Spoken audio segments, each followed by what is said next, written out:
Is that a sign that I need to stop and just wait? Or am I doing something wrong? Well, you didn't include much else there, but I can tell you right now, no, you're not doing something wrong.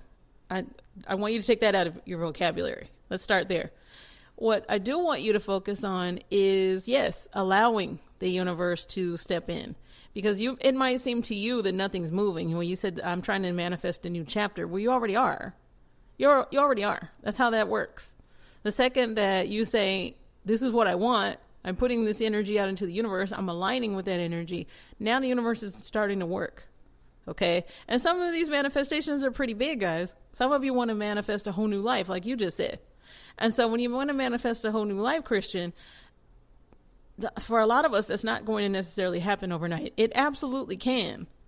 But based on what I know of you, of being this dad, and you're a very responsible person, and you're learning about the universal laws, you're really trying to improve, that is not an overnight process.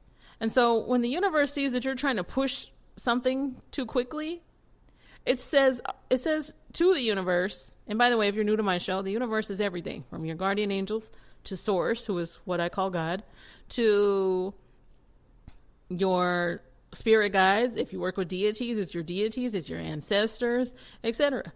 So what do they see? They see you being, one, desperate. Two, you must not really believe because you keep trying to push something before it's time. We know what we're doing. We're deities or we're guardian angels. We know this.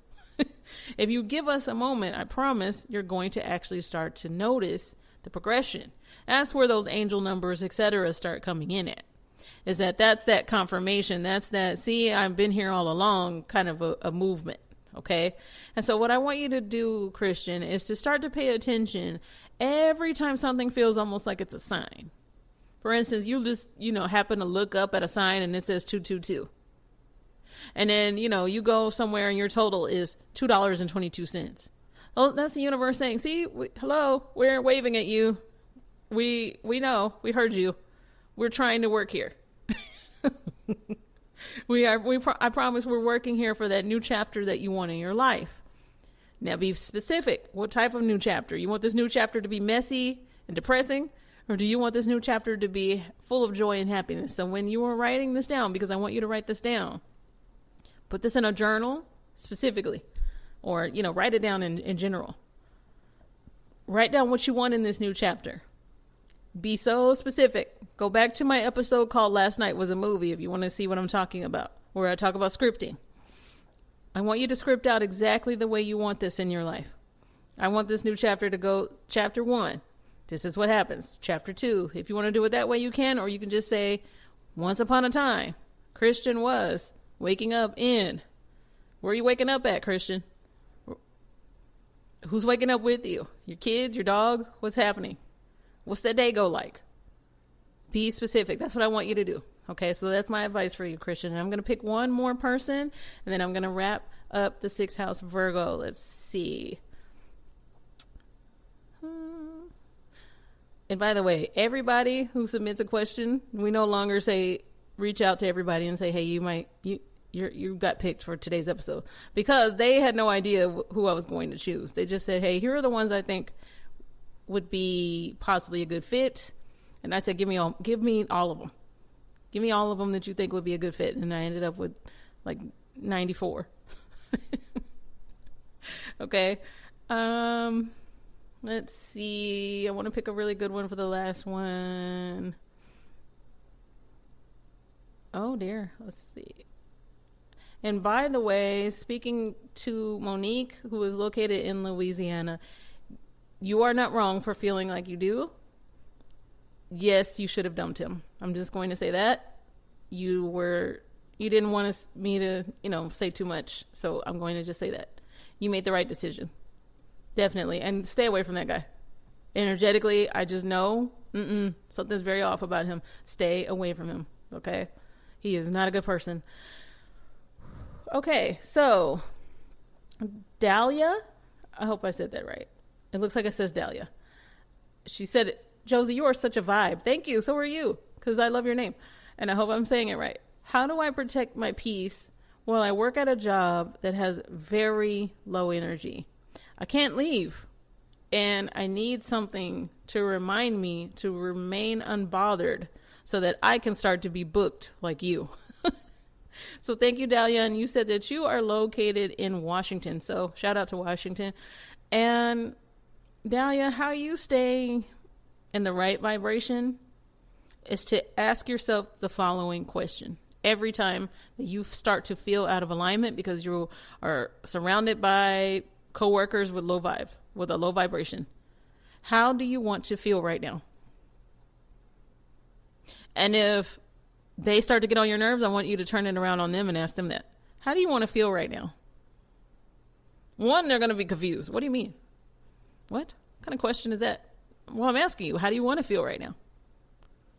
Well, then they're going to ask that, and guess what? Now they're away from that complaint. Guess what that shifts? The energy.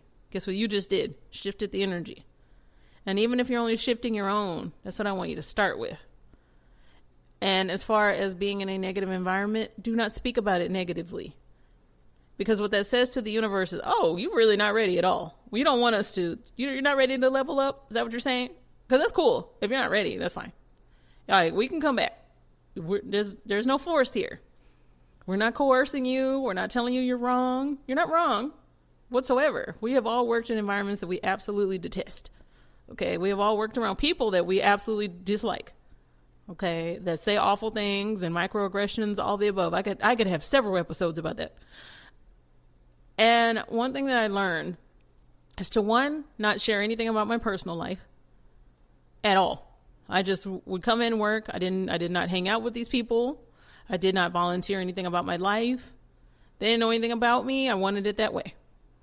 And then as I began to completely pull away as far as, anything about my personal life, anything like that, I also began to just keep it strictly professional. When they began to complain, I just didn't say anything. I'm going to let you get it all out. That's fine. Now, if you're somebody that I'm cool with, then I'm going to ask you, so how do you want to feel right now? No, because, these people got to know me. They would see the crystals and things. They were like, oh, here she is being witchy. Sure am. Always a witch. Always. But that also made them stop in their tracks and say, oh, okay. Wait. Okay. Whoa. You have a point. And so what I'm asking you to do is to protect your energy that way, of limiting the energy you're giving back. If you go into your job and you're like, oh my God, I can't wait to be out of here. Oh my God, I can't wait for, all of this to be over. What that is building is negative momentum. And so even if you think it, keep it to yourself. Don't say those words out loud, because words are spells. The universe will say, oh, is that how you feel? Really? Okay. Because we see it as an opportunity, but since you don't see it that way, that's fine. Okay. Because you don't see it that way, that's fine. We can just take it. Bye. And that doesn't mean that you won't keep manifesting and good things won't keep happening for you. Of course they will. But it will also become a more difficult lesson. And so I like to pull you all away from the more difficult lessons and say, we don't need to keep going down the difficult path. Why do we keep purposely choosing the more difficult path? I'm trying to get you to choose what I consider the better path, of where it's supposed to be easy. It's supposed to be joyful. And so, yes, you can be in a negative environment and still feel like it's supposed to be easy for me. And you can even say that this is supposed to be easy for me. So that's the only way I choose to see this. This is supposed to just fuel me to go to the next spot. So I'm going to learn whatever I can here. I'm supposed to be around negative coworkers, because while I'm around you, what I'm drawing from you is everything I don't want to be. What I'm drawing from you is your own energy that I'm going to use for my next manifestation. And so it is. That's how I want you to look at it. You're going to look at it however you want, but that's just my advice. Okay. So Dahlia, thank you for your question. That concludes today's 6th house Virgo. There was a lot of you, I know, but I do have to get to your collective reading because I wanted to still do that. So thank you again to all of you who submitted questions to the 6th house Virgo segment. Again, go to luanovapodcast.net if you would like to submit a question that will be read next season. Okay. All right, so keep in mind that the pink unicorn in the room is that I don't do spiritual work without consent. That's why I'm always saying go to that website if you want to read the entire disclaimer.